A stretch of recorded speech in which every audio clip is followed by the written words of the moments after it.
So, something that simultaneously pisses me off, but also kind of really makes me happy about Sega is Sonic. And I'm specifically talking about the Sonic games. Now, as much as I love a lot of the Sonic Team games, a lot of the best games have come out from Sonic's fan base, like Christian Whitehead, who did the engine to make old school Sonic games go on modern hardware, or Sonic Mania's team.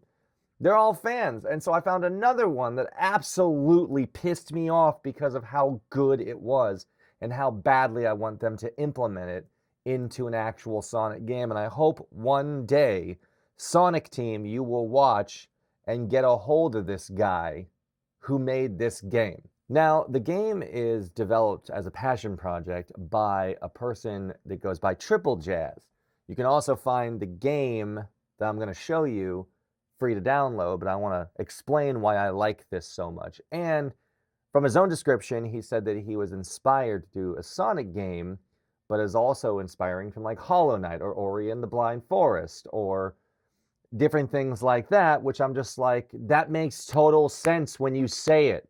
So let me show you a little bit of the gameplay and why I like it. So right here we got the classic Sonic Freedom, like the Sonic title. Right here, right off the bat, it's animated, looks like it's hand-drawn, which is something I've always wanted in a Sonic game. Not CG, not 8-bit, I wanted it to be cartoon, right? All the animations are smooth as for one developer, this is good. The spin dash and everything is really great. Everything kind of seems like a typical Sonic game.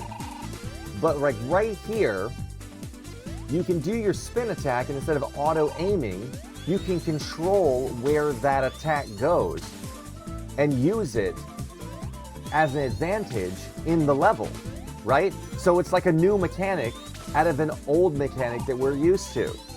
That's so cool. Here's me playing and kind of failing at it because I'm very terrible in trying to learn this system. But obviously it's all right there. I was stuck, I was falling, I use it, I go up, and then I find ways to get up to different levels. I'm just saying that this is really cool. And this right here, that animation of him just running in that with his feet right there is my favorite little thing. It looks like a little Infinity logo when he's running with his feet. I just love that. And even when he comes out of the ball, he's like flipping back up onto his hands to run again. That's just the coolest thing. And it's one guy, one developer. That's so cool. So I think Sonic Team, if you're watching, look at this game and kind of, put these two together. Because using the spin attack or spin dash or whatever you want to call it is like a really cool thing, and we're just used to auto-aiming, beep, boop. Like, that's great, just push a button and auto-aims. But this is kind of cool, especially in a 2D Sonic game that kind of brings it to that 3D level of control. And I think that you should get on this. So hats off to you, Triple Jazz, for doing this. I am 100% in support of the development of this kind of Sonic game, being as big a fan of Sonic as I am.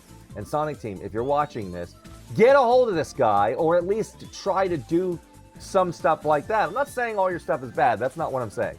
I'm saying if you want to keep it going, if you want to keep it like fresh, this is, I think, the way to do it.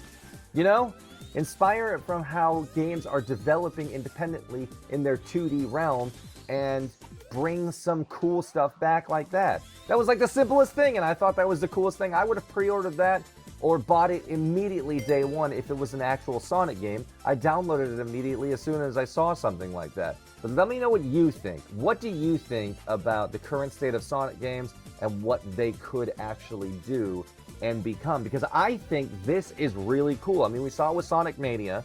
Sonic Mania was a fan project until Sonic Team saw it and said, oh, we got to get on that, which is really great that they did. I got the collector's edition of that game day one.